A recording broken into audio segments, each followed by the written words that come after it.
The afternoon sun cast long shadows through the windows of room 213, painting dark stripes across empty desks. Sarah Chen stood in the doorway, her hand frozen on the light switch. Something felt wrong. The classroom should have been full. Detention started 10 minutes ago, but not a single student occupied the usually crowded space. Her footsteps echoed against the linoleum floor as she approached her desk. The familiar scent of chalk dust and old textbooks did little to ease her growing unease. A half-empty coffee cup sat on her desk, still warm to the touch. Her attendance sheet lay beside it, covered in fresh pencil marks she didn't remember making. The names were all there: Thompson, Rodriguez, Williams. But the check marks beside them looked wrong. They weren't her neat, precise marks, but jagged scratches that dug deep into the paper. Sarah's heart quickened as she noticed something else. The marks weren't check marks at all, but tiny arrows, all pointing toward the supply closet at the back of the room.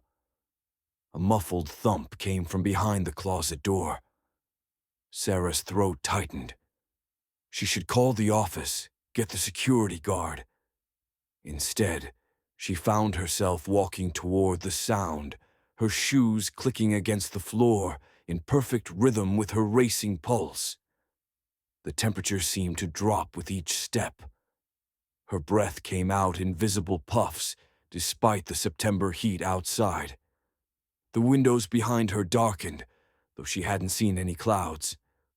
Another thump, louder this time, followed by what sounded like scratching. "Hello?" Her voice sounded small in the empty room. "Is someone in there?" The scratching stopped. Sarah reached for the door handle, its metal surface ice-cold against her palm.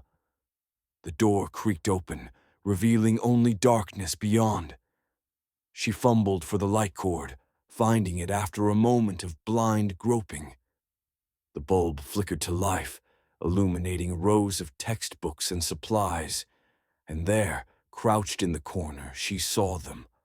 All 15 of her detention students, pressed together like sardines, their faces turned toward the wall.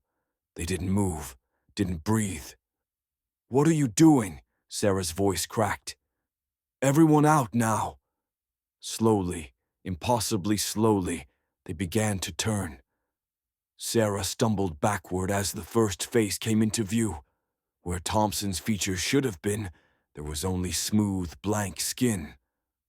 One by one they turned, 15 featureless faces oriented toward her. Sarah slammed the door shut and ran. Behind her, the supply closet burst open. The sound of many feet shuffling across linoleum filled the room, accompanied by a chorus of soft, wet sounds, like mouths opening where no mouths should be. She reached the classroom door, just as the sun disappeared completely behind phantom clouds. As she pulled it shut behind her, Sarah caught one final glimpse into room 213. Her students stood at their desks, faces forward, attendance sheet marked with perfect check marks. And at the front of the room, a figure that looked exactly like her was beginning detention, unaware of what waited in the supply closet. Sarah ran through the empty halls, her screams echoing off rows of locked doors. But no one came to help. After all, everyone knew room 213 had been empty since the disappearances last year.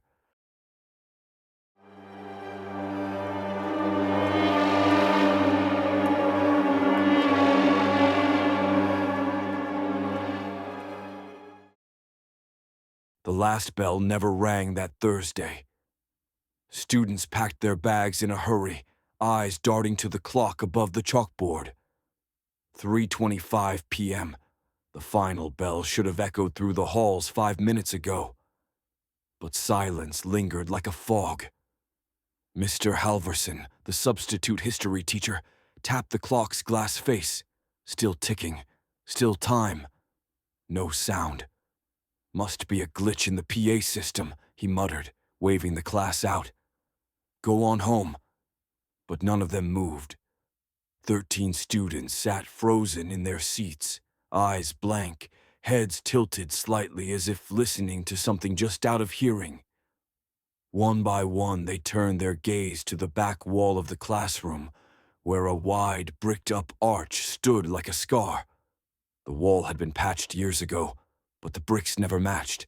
They were darker, almost wet. Mr. Halverson blinked. He hadn't noticed it before.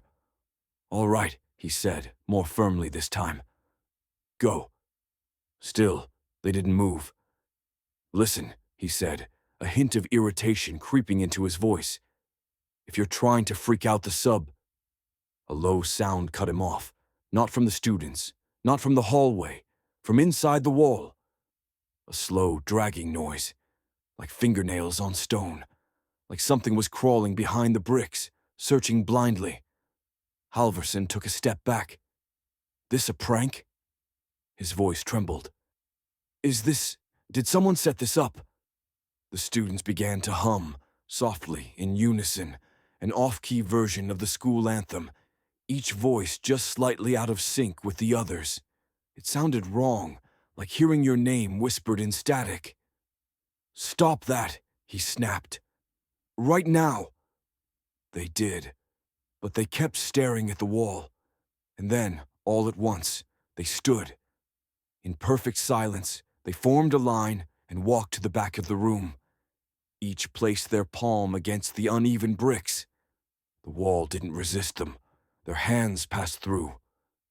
One by one, they stepped inside, swallowed whole by solid stone. Halverson ran. Out of the classroom, down the stairs, through corridors that suddenly felt too long. Doors seemed farther apart than he remembered. Windows showed nothing but blackness, though he was sure it was still daylight outside. He reached the main office, but the lights were out. Dust coated the counters. The clock on the wall had stopped at 3:30 p.m. A phone sat on the desk. He grabbed it, no dial tone. Mr. Halverson. The voice came from behind him, familiar, delicate, wrong. He turned. It was Lucy Cheng, one of the students from his class. Her eyes were empty sockets, no blood, just hollow. And in those hollows he could see bricks, wet, dark bricks, pulsing as though alive. You didn't listen, she said, voice layered with echoes. The bell rang for us, just not for you. He backed away. What are you talking about? You're the 13th, she said. He shook his head. There were 13 students. Lucy smiled. Her skin began to stretch at the seams, her mouth opening too wide. The wall always needs one more. The next morning, Mrs. Patel unlocked room 2B to find it spotless. Desks lined up, chalk tray cleaned. No sign of Mr. Halverson. His name had never been on the substitute schedule. There was only one oddity. The back wall. Someone had painted over it in fresh white, but moisture leaked through, darkening it in places. If you stood very still, just before the final bell, you could hear it. Scratching. And sometimes, the faintest echo of a voice calling out, still waiting for class to end.